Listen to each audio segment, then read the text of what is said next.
Hello বন্ধুরা, semi কিচেনে সবাইকে নমস্কার জানাই, সবাইকে শুভ সকাল জানাই। দেখো, বাজার থেকে আজকে নিয়ে এসছে চিংড়ি মাছ, বড় সাইজের চিংড়ি নিয়ে এসছে।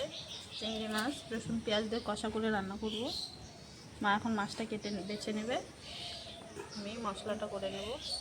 তোমরা ভিডিওটা সম্পূর্ণ দেখে থাকো।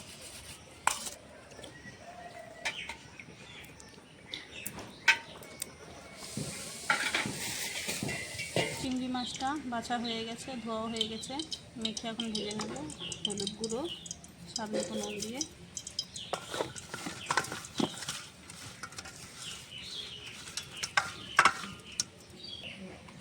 কড়াইতে মাছ ভাজার জন্য দিয়ে দিয়েছি সরষের তেল। এখন চিংড়ি মাছটা ভেজে নেব।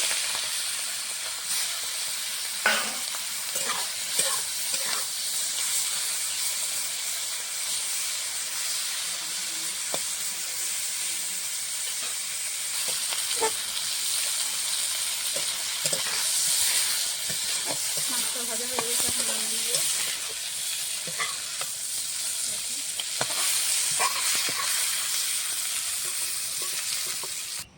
মাছ ভাজা তেলেই সামান্য আর একটু তেল দিয়ে দিয়েছি, দিয়ে দেবো তেজপাতা, গোটা জিরে ফোড়নে। এখানে আমি পেঁয়াজ পেস্ট করে নিয়েছি, পেঁয়াজ দিয়ে দেবো, পেঁয়াজ বাটা। পেঁয়াজটা কষিয়ে নেবো আগে।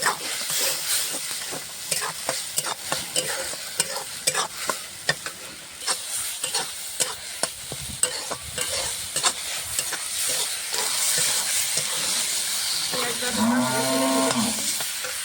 দিয়ে দেবো আদা, রসুন, কাঁচা লঙ্কা বাটা।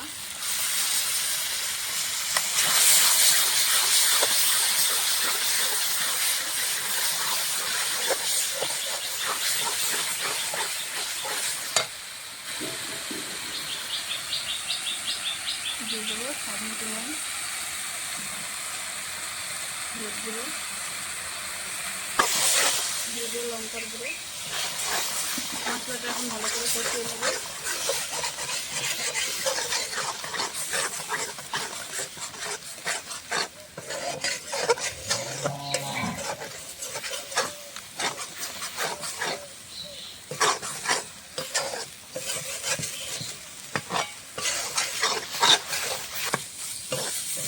মশলাটা কষানো হয়ে গেছে, দেখো কড়ার থেকে আলাদা হয়ে গেছে। দিয়ে দেবো সামান্য একটু জল।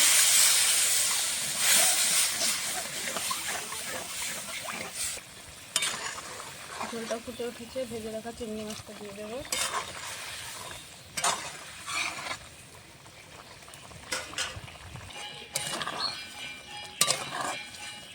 আমার রান্নাটা হয়ে গেছে, নামিয়ে নেবো এখন। মাখা মাখা করে রেখেছি, তোমরা ওইভাবে রান্না করে খেয়ে দেখবে, ভালো লাগে। চিংড়ি মাছের পেঁয়াজ রসুন দিয়ে কষা কষা করে রান্না হয়ে গেছে। তোমাদেরকে যদি এই রেসিপিটা ভালো লাগে অবশ্যই লাইক, কমেন্ট, শেয়ার, সাবস্ক্রাইব করে দেবে। আজকের মতন রান্নাটাই